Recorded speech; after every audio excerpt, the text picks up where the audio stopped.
You can crawl up there for all I care.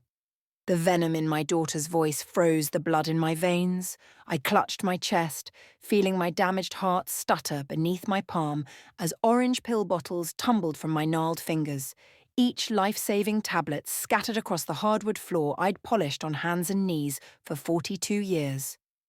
I stood there, 78 years old, with congestive heart failure, staring up at the rusted pull-down attic ladder where cobwebs hung like funeral lace. The space behind it was uninsulated, with exposed wiring and winter drafts that would cut through my arthritic bones like knives. But, sweetheart, Dr. Goldstein specifically wrote in my chart that any stairs could trigger a cardiac event, I whispered, watching my heart medication roll beneath furniture I wasn't allowed to sit on anymore. And there's no bathroom up there. Enough with the heart excuse. Margie's carefully Botoxed forehead attempted to furrow as she thrust a foam camping pad into my arms. It's all I've heard since Dad dropped dead in his precious vegetable garden. 3 years of my heart this and my heart that. Meanwhile, Zach needs your basement room for his gaming equipment, if he's going to get that esports scholarship. My eyes fell to the plastic bucket. Kent, my son-in-law, placed at my feet with a thud. A toilet bucket, like I was an animal. Then Margie spoke 9 words that would later make a seasoned courtroom bailiff audibly gasp when played back on my hidden recorder. It's not like you'll need heart medication much longer anyway. What my daughter didn't know as she stood there smirking in her designer yoga pants, tapping her manicured nails impatiently against her toned arms, was that beneath my faded house dress with the forget-me-not pattern was a voice-activated recorder capturing her every cruel word. What she couldn't see was that the tremor in my blue-veined hands wasn't fear. It was rage carefully documented in a journal hidden inside Harold's hollowed-out Bible. And what she would discover, exactly 87 days later in Judge Loretta Montgomery's courtroom, was evidence so damning it would make her expensive lawyer physically recoil from his own client. But how did I, Agatha Willis, former head nurse of County General's Pediatric Burn Unit, who once received a handwritten thank you note from President Carter himself after saving his nephew, end up being told I could crawl into an uninsulated attic in December?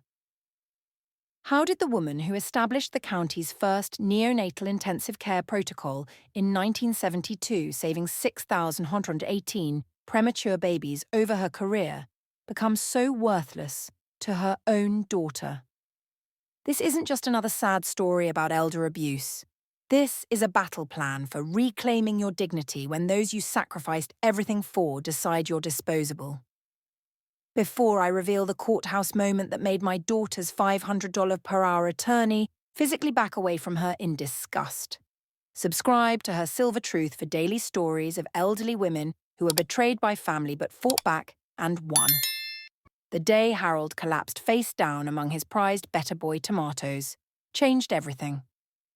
1 minute I was head nurse Agatha Willis, respected caregiver, beloved wife of 47 years.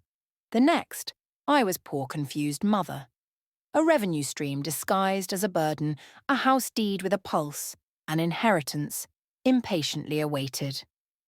What follows is the story of how I transformed from a woman sleeping on a urine-soaked foam pad in an unheated attic to the plaintiff whose courtroom victory now protects thousands of elders across 3 states.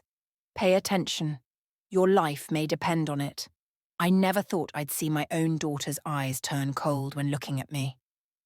That transformation began the day Harold died. For 35 years, I'd stood over hospital beds, holding the hands of frightened parents as their children fought to survive burns and traumatic injuries. I'd developed a 6th sense for when a situation was about to turn critical, when quiet deterioration was about to become a life-threatening crisis.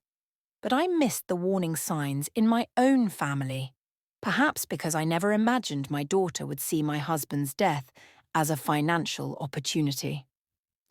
Harold collapsed among his prized tomato plants on a sweltering May afternoon in 2019. By the time our neighbour Betty Sanders found him during her daily check-in, The dew had settled on his still warm body, the life alert button still fastened to his belt, but never pressed. Massive heart attack, the doctors said. Quick and painless, they assured me, though the pain that ripped through my chest felt anything but quick as I identified his body. I was shattered, but not incapacitated. We had planned for this possibility. Our modest ranch-style home on Maple Street was paid off. I still remember Harold burning the mortgage papers in our fireplace in 1998 while we drank champagne saved from our 25th anniversary. "We did it, Aggie," he'd said, his eyes crinkling at the corners. "No one can ever take our home from us now." At 78, I had my routines. Coffee with real cream at 7:15 a.m., while completing the crossword puzzle in the Daily Chronicle, tending to my African violets, organising my pillbox every Sunday evening. My 1997 Buick Century still ran perfectly, thanks to Harold's meticulous maintenance. I balanced my checkbook by hand every month, tracking my $1,142 Social Security benefit against my $426 medication costs for my congestive heart failure and hypertension. I was managing. The afternoons could be lonely without Harold's humming from the garage where he'd tinker with his ham radio equipment, but I had my weekly bridge club with Mabel, Ruth, and Patricia. All widows too. We understood each other's grief. Then came the call that would set everything in motion. "Mom, it's Margie. Listen, Kent and I have been talking.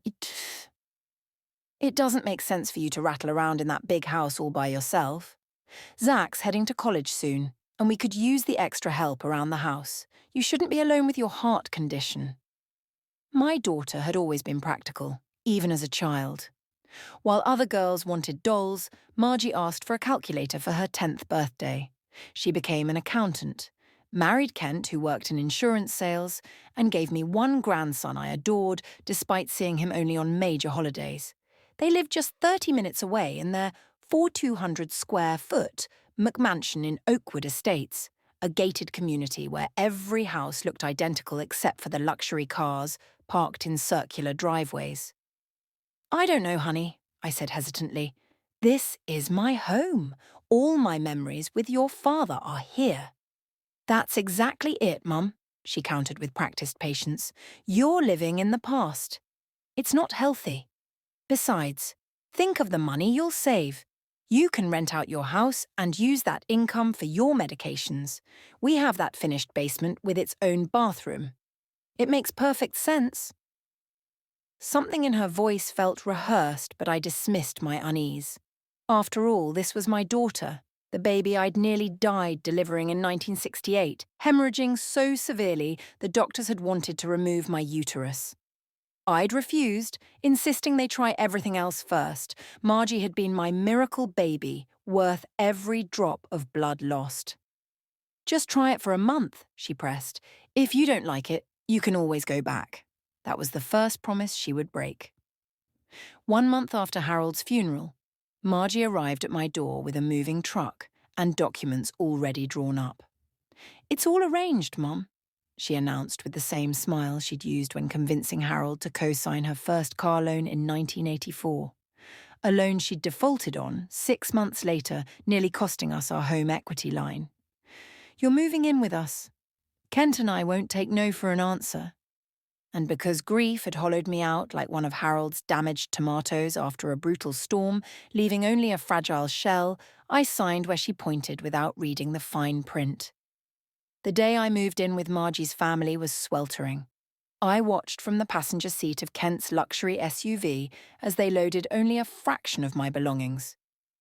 "The basement doesn't have much storage," Margie explained, leaving behind the china cabinet that had belonged to my mother, the rocking chair where I'd nursed both Margie and her brother Michael, and the collection of hardcover classics Harold and I had read aloud to each other on winter evenings.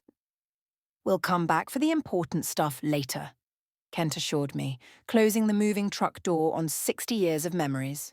The basement was functional. A small bedroom with no windows, a bathroom with a shower stall but no tub for my Epsom salt soaks that eased my arthritis, and a sitting area with a television from 2010 that Margie said they'd replaced upstairs. The walls were beige, the carpet was beige, the bedspread they'd provided was beige. Nothing like my home with its yellow kitchen, blue living room, and bedroom wallpapered with delicate roses that Harold had surprised me with for our 30th anniversary. "You'll be comfortable here," Margie said without asking if I was. "And you can come upstairs any time to join the family." That first week, I was invited up for every dinner. The second week, Margie suggested I might be more comfortable eating in the basement when they had friends over. By the third week, a small refrigerator appeared in my room with a microwave on top. "This way you can keep your own schedule," Margie explained, though I'd always been punctual to a fault. A necessity during my nursing career at County General, where I'd worked from 1962 until my retirement in 1997. I still had my nursing pin attached to my favourite cardigan, a small symbol of the thousands of lives I'd helped usher into the world and care for in their most vulnerable moments. "What about renting my house?" I asked one evening during a rare family dinner appearance. "Has there been any interest?" Margie and Kent exchanged a look I'd seen thousands of times as a nurse, the look people give each other when bad news needs to be delivered. "Actually, Mum, we've been meaning to talk to you about that. The housing market is really favourable right now for sellers, not landlords. We think you should sell." My teacup clattered against its saucer. "Sell? But Harold and I always plan to leave the house to you and Michael." "Exactly," Margie smiled, reaching for my hand. "So really, you're just accelerating the process. The money can go into a joint account to manage your care as you age. You know how expensive healthcare gets. Your Medicare doesn't cover everything, and your heart condition isn't getting better." I pulled my hand away. "I'm managing my condition just fine. Dr. Goldstein says I'm stable with my medications." "Mom," Margie sighed with practiced patience, "you forgot to take your pills twice last week. I've been keeping track." Had I? I couldn't recall missing any doses, but lately I'd been having trouble sleeping in the windowless basement where day and night blurred together. "I'd like to speak with Michael before making any decisions about the house," I said, referring to my son who lived in Arizona with his family. Margie's smile tightened. "Michael's busy with his own life, Mom. You know how selfish he's always been. He never even calls you. I'm the one taking care of you." That night, I tried calling Michael from my cell phone, but the basement had poor reception. When I climbed the stairs to get better signal, I overheard Margie in the kitchen. "She's getting more confused, Kent. Yesterday, she couldn't even remember where she put her glasses, and they were right on her head. We need to move quickly before she's completely incompetent." The next morning, Margie brought papers for me to sign. "Just routine stuff to help manage your accounts while you're living here," she explained, pointing to signature lines without encouraging me to read the documents. I'd spent 35 years double-checking medication dosages where errors could cost lives. "I'll need to review these carefully," I said, taking the papers. "And maybe have Michael look them over too." Margie's face darkened momentarily before she smiled again. "Of course, Mum. Take your time, but the bank needs them by Friday." That evening, I discovered my cell phone missing. "Oh, we forgot to tell you," Kent said when I asked. "We've put you on our family plan to save money. Your old phone wasn't compatible, but we'll get you a new one this weekend." They never did. By August, under constant pressure, I had signed papers I didn't fully understand. My house, the home where Harold and I had raised our children, hosted 42 Thanksgiving dinners, and weathered the blizzard of 78 with 5 stranded neighbours, was sold for $276,500. "The money's safe in our joint account," Margie assured me, "for your care." But when I asked for $80 to get my hair done at Sally's salon, where I'd gone every 6 weeks since 1975, Margie frowned. "That's so expensive, Mum. I can cut your hair. I do Zach's all the time."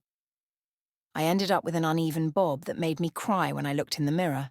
I didn't recognize the woman staring back at me. My belongings from the house had still not appeared.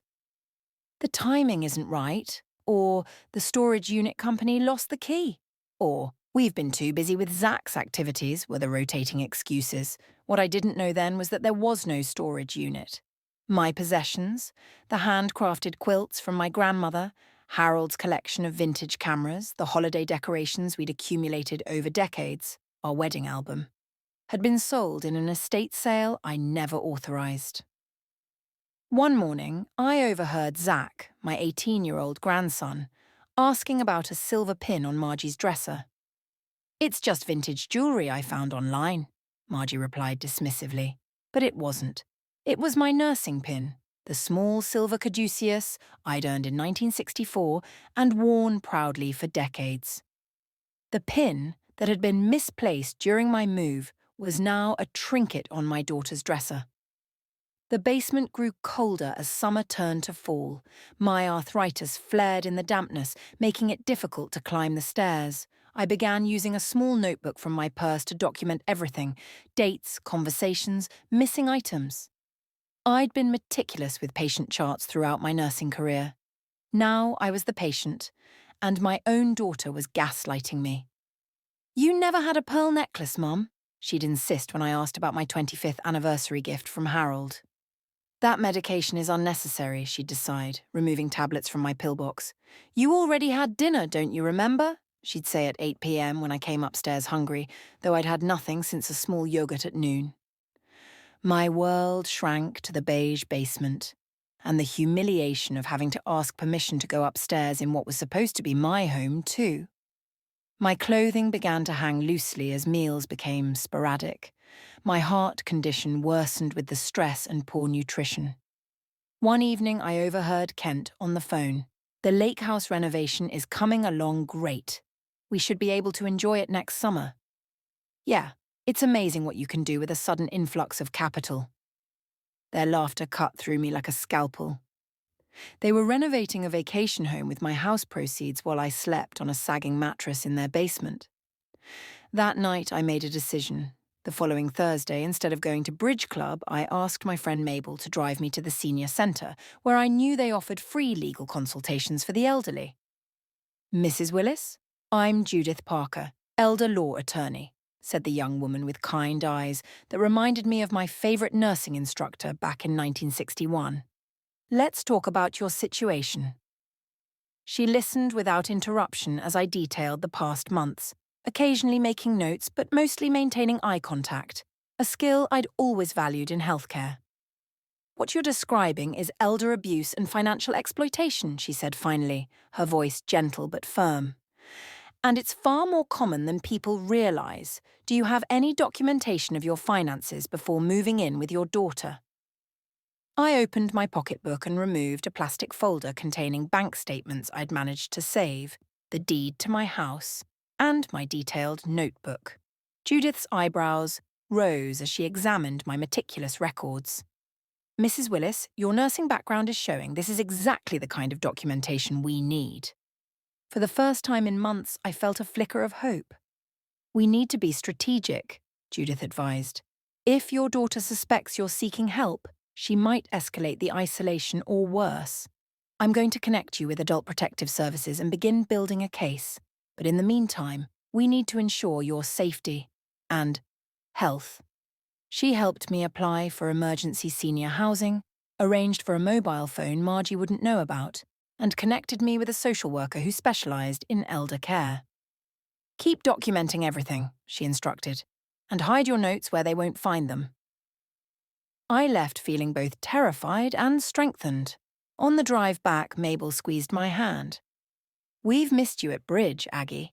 Ruth's been cheating with that new bidding system, and Patricia brings those awful sugar-free cookies no one wants to eat." The normalcy of her complaint made me choke back tears. "I've missed you all too," I whispered. The following weeks required a performance worthy of the community theatre where Harold and I had played the elderly couple in On Golden Pond back in 2012. I smiled at Margie's condescension, thanked Kent for allowing me to watch television in the family room for an hour on Sunday afternoons, and pretended not to notice when more of my possessions mysteriously broke or disappeared. Meanwhile, Judith and her team were building a case, gathering financial records, medical documentation, and statements from friends who had witnessed my decline. I met with them during my supposed bridge games, passing information through Mabel, who had appointed herself my co-conspirator with all the enthusiasm of the wave she'd been during World War II. Operation Agatha Liberation, she'd whisper when picking me up, making me laugh for the first time in months. While my daughter thought I was playing bridge with elderly friends, I was quietly building the case that would ultimately destroy her. But Margie grew suspicious of my improved mood. "You seem different lately," she remarked one evening as I was permitted to load the dishwasher, a privilege granted when it became a chore no one else wanted. "Are you taking those mood pills Dr. Levine prescribed?" Dr. Levine wasn't my doctor. I had never met him, but I discovered prescriptions in my name for medications I wasn't taking, with refills being collected regularly. "Just enjoying feeling useful," I replied, cataloguing the interaction in my mental notes to write down later. 3 days before Christmas, everything changed. Margie cornered me as I emerged from the basement for my scheduled bathroom break. My private bathroom had developed a plumbing issue 2 weeks earlier and had yet to be repaired. "We need to talk, Mom," she announced. Kent stood beside her, arms crossed. Behind them, Zach watched wide-eyed. "Kent's ordered new exercise equipment for his home gym," she explained. "We need your basement room." "But where will I sleep?" I asked, though I already knew the answer from the way they both glanced upward. Kent pointed to the ceiling pull-down ladder. "We've made up a space for you in the attic. It's actually quite cozy." The attic, where summer temperatures soared above 100 degrees and winter brought freezing cold, where the ceiling slanted so severely that even I, at 5'2", would have to hunch, where there was no bathroom, no running water, and a steep pull-down ladder I could never navigate with my heart condition and arthritis. "I can't possibly climb up there," I protested. "Dr. Goldstein specifically said—" "You can crawl up there for all I care," Margie snapped, her facade cracking. The orange pill bottles tumbled from my trembling hands, scattering across the hardwood floor. In that moment, looking at my daughter's face contorted with annoyance, I no longer recognized the child I had raised. Something inside me, the backbone that had carried me through night shifts with critically ill patients, through Harold's death, through life's hardest moments, straightened. "No," I said quietly. "Excuse me?" Margie's eyebrows shot up. "I said no. I will not be sleeping in the attic." Kent stepped forward. "You don't really have a choice, Agatha. This isn't your house." "You're right," I agreed, surprising them. "It isn't, and I no longer wish to impose." I reached for my purse, the one thing I never let out of my sight, and removed the emergency cell phone Judith had provided. "Who are you calling?" Margie demanded. "My ride," I replied, my fingers steadier than they'd been in months as I dialed Mabel's number. "I'll be staying at Mabel's until other arrangements can be made." "You can't just leave!" Margie blocked my path to the front door. "What about your medications, your heart condition? You're not thinking clearly." My eyes met hers directly for perhaps the first time since Harold died. "I'm thinking with perfect clarity," I replied. "And I've documented everything." Her face paled slightly. "What do you mean, documented?" "I'm thinking more clearly than I have in months," I countered, a lifetime of checking vital signs making me acutely aware of my accelerating pulse. I needed to remain calm. "I'll send for my belongings." "There she goes again, making a scene." Margie turned to Kent, rolling her eyes. "See why we can't have my brother visit? She's unstable." Zach, who had been silently watching, suddenly spoke up. "Mom, is it true you sold Grandma's house? I found papers in your office drawers." Kent's face darkened. "Go to your room, Zach. This doesn't concern you." But the seed of truth had been planted, visible in my grandson's confused expression. And this small moment of realization would later become crucial evidence in ways my daughter never anticipated. When Mabel arrived 20 minutes later, I was sitting on the front porch in the December cold, my purse and a small bag of essentials beside me. I hadn't been allowed to retrieve most of my clothing or personal items. "Aggie, you're freezing!" Mabel exclaimed, helping me into her car. "What happened?" "I chose dignity," I replied, watching my daughter's house, never my home, disappear in the side mirror. "And now we fight." The senior living apartment arranged by Judith was small but filled with sunlight. After months in the basement, I found myself standing by the windows for hours, soaking in the natural light. My temporary neighbours brought casseroles, shared magazines, and never questioned why I had so few possessions. My health improved with proper nutrition and the return to my full medication regimen. Dr. Goldstein, my actual cardiologist for the past 15 years, was appalled at my condition when I finally managed to see him. "Your heart function has decreased significantly, Agatha. What happened to your medication management plan?" When I explained, he added his medical documentation to the growing case file. The unnecessary medications Margie had removed were, in fact, keeping my heart failure stable. Judith and her team worked systematically, requesting financial records that revealed the extent of the exploitation. $276,500 from my house sale deposited into a joint account that had been systematically drained, credit cards opened in my name, insurance policies cancelled, investment accounts emptied. The paper trail led to a newly purchased lake house, expensive gaming equipment for Zach, a luxury SUV for Kent, and spa weekends for Margie. All funded by the home Harold and I had scrimped and saved to pay off, eating beans and rice twice a week for years to make extra mortgage payments. Most disturbing were the prescriptions for medications I'd never taken, billed to Medicare but collected by Margie. A federal offence. "We have more than enough for both civil and criminal charges," Judith informed me during a strategy meeting.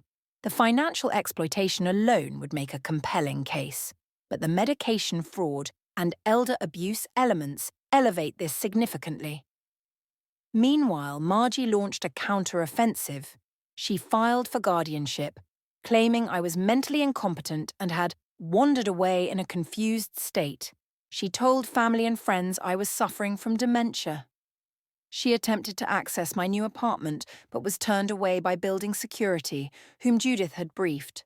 Most painful was learning that Michael had tried to visit numerous times, had sent cards and letters I'd never received, had been told repeatedly that I was too tired, too confused, or not feeling up to visitors. When we finally connected by video call, arranged by Judith, we both wept. "Mom, if I had known," he began. "You couldn't have," I assured him, though my heart ached at the lost time. She made sure of that. With Michael now involved, the case accelerated. His testimony about being deliberately kept away from me, combined with the financial evidence, medical records, and my detailed documentation, created what Judith called an airtight case of elder exploitation. The court date was set for March 15th. I had spent 35 years wearing practical shoes as a nurse, standing for 12-hour shifts in orthopedic white leather that prioritized function over style. But for court, I wore the navy blue pumps with a modest heel that Harold had always loved, despite my arthritic knees. Some battles were worth the pain. The courtroom fell silent as I entered, supported by Mabel on one side and Michael on the other. Across the aisle sat Margie and Kent, dressed in somber business attire that couldn't disguise their confidence. They had resources, youth, and the presumption that elderly parents become burdens to be managed rather than individuals with rights to be respected. What they didn't have was the truth. Judge Loretta Montgomery, a silver-haired black woman with penetrating eyes that reminded me of my own mother, reviewed the case documents with methodical precision. I could almost see her cataloguing inconsistencies, noting patterns, weighing evidence with the same care I once used measuring critical medications. Margie's attorney presented their narrative first, a concerned daughter taking in her widowed, heart-sick mother. A confused elderly woman making accusations because of cognitive decline. A loving family disrupted by outside interference from so-called advocates who didn't understand the complexities of elder care. "Mrs. Willis has received excellent care in her daughter's home," the attorney concluded. "Her current living situation in senior housing isolates her from family support and supervision she desperately needs. We ask the court to grant guardianship to Mrs. Foster, who has only her mother's best interests at heart." When Judith rose to present our case, she didn't immediately speak. Instead, She methodically arranged documents on the presentation easel, allowing the court to see the meticulous timeline I had created, the financial records showing the house proceeds transformed into luxury purchases, and the medical documentation of my declining health under Margie's care. "Your Honour," she began finally, "this case represents one of the most comprehensive patterns of elder exploitation I have encountered in 15 years of practice. The evidence will show not only financial abuse, but medical neglect, emotional manipulation, and systematic isolation, all perpetrated against a woman who spent her career caring for others." For the next hour, she presented our evidence. Bank records, medication logs, witness statements from my Bridge Club friends, medical testimony from Dr. Goldstein, and expert evaluations confirming my cognitive competency.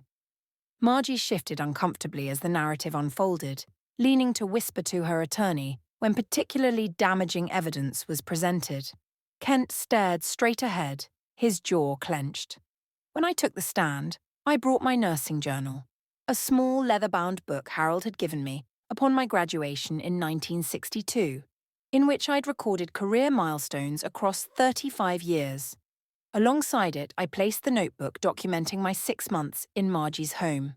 "Mrs. Willis," Judith asked gently, "can you tell the court why you kept such detailed records of your time living with your daughter?" I straightened my shoulders, feeling the weight of not just my own dignity, but that of countless elders facing similar situations. "As a nurse for 35 years, I learned that accurate documentation saves lives," I explained, my voice steadier than I expected. "When medications, meals, and personal items began disappearing, when conversations were later denied, when I was told I had already eaten when I hadn't, I realized I needed to create a record of what was actually happening, just as I would for a patient experiencing unexplained symptoms." Margie's attorney objected repeatedly, attempting to characterize my notes as the confused ramblings of an elderly woman. Judge Montgomery overruled each objection, examining my notebooks herself with careful attention to the consistent handwriting, detailed timestamps, and systematic organization. When cross-examination came, Margie's attorney attempted to undermine my credibility. "Mrs. Willis, isn't it true that you've been prescribed medication for anxiety and depression following your husband's death?" "Yes," I acknowledged. "Grief counselling and temporary medication support were recommended by my doctor. I followed the prescribed regimen and completed it successfully." "And isn't it true that you've been forgetful, misplacing items, becoming confused about dates and times?" I leaned slightly forward. "After spending months in a windowless basement with limited social interaction, irregular mealtimes, and disrupted medication schedules, yes, I experienced disorientation. My medical records since moving to senior housing show significant improvement in all cognitive measures once proper care was restored." The questioning continued, but each attempt to portray me as confused or incompetent only provided opportunities to highlight specific instances of exploitation documented in my notebooks. But the most damning evidence was yet to come. During a recess, Judith approached me with unexpected news. "Your grandson is here. He's brought something he thinks you should have." Zach stood in the hallway, nervously shifting from foot to foot, holding a small box. "Grandma," he said, his voice breaking, "I found these in Mom's desk drawer." Inside were printed emails between Margie and Kent discussing their plans to have me declared incompetent, the timeline for accessing my assets, and most damning of all, conversations about medication management. "Just give her half doses," Margie had written. "The brand names are a waste of money. She won't know the difference." And Kent's reply: "If we move her to the attic, make sure the space heater looks like it was her idea. Better for insurance if anything happens." When court resumed, these emails became exhibits, alongside something else Zach had discovered: listings for my personal belongings on various online auction sites posted from Margie's account. But the courtroom fell completely silent when Judith played the recording from December 19th, the day I was told to crawl into the attic. "It's not like you'll need heart medication much longer anyway." Margie's voice, clear and cold, filled the courtroom. The bailiff, a retired veteran who had maintained perfect professional composure throughout the proceedings, audibly gasped. When all evidence had been presented, Judge Montgomery reviewed her notes in silence while the courtroom held its collective breath. When she finally looked up, her gaze rested on me with an unexpected gentleness before hardening as she turned to Margie and Kent. In 26 years on the bench, she began, I have encountered many troubling cases of elder abuse, but rarely have I seen exploitation so thoroughly documented and so coldly calculated as what has been presented today. She turned to me, her expression acknowledging a shared understanding that only comes with age. Mrs. Willis, your meticulous documentation and remarkable courage have not only built an irrefutable case, but will serve as a template for elder justice advocates moving forward. Then, facing Margie and Kent again, the court finds overwhelming evidence of financial exploitation, medical neglect, and emotional abuse. The court orders full restitution of all misappropriated funds, totaling $372,746, including interest and the value of personal property sold without consent. Margie's face crumpled. We don't have that kind of money anymore. The lake house renovation went over budget, and Kent's business investment. Then the lake house will be sold, Judge Montgomery interrupted without sympathy. Additionally, this court is referring the evidence of Medicare fraud and prescription interference to federal prosecutors for potential criminal charges. She wasn't finished.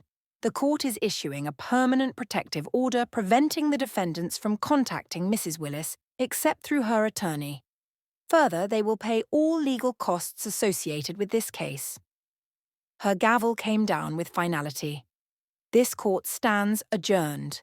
As we gathered our documents, I noticed Judge Montgomery gesture to her clerk, who approached with a note. The handwritten message was brief but profound. Mrs. Willis, my mother was a nurse at County General from 1957 to 1988. She always said nurses make the best record keepers because they understand that details save lives. Today, your details saved more than your life. They created a precedent that will protect countless elders.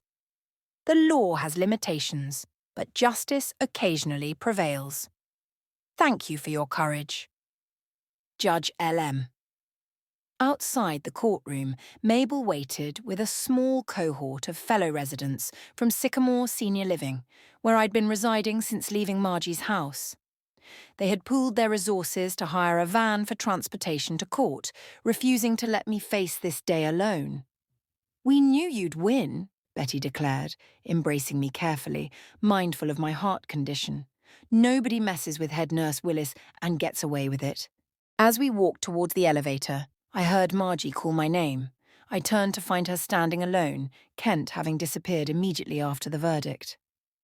Mum, she began, her voice wavering between anger and calculation. This isn't over. We'll appeal.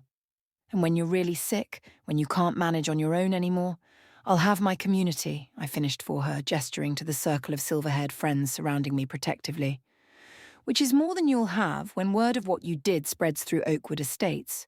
Country club memberships are particular about associating with people facing federal fraud charges. Her face paled. Status in the community had always been Margie's currency. You could drop the charges, she suggested, her tone softening to the wheedling pitch she had used since childhood when trying to manipulate me. We're still family after all. The elevator doors opened and my friends stepped inside, making room for me in their centre. No, Margie, I said quietly. Family doesn't make their mothers sleep in an attic with a bucket for a toilet. Family doesn't throw away life-saving medication to save money. Family doesn't steal a home that took 50 years to pay for. I stepped into the elevator, surrounded by my chosen family of fellow seniors who understood the vulnerability and strength that comes with age. Give Zach my love, I added as the doors began to close. Tell him his grandmother didn't crawl anywhere after all. The restitution ordered by Judge Montgomery allowed me to purchase a small single-level home in Sycamore Senior Living's independent section.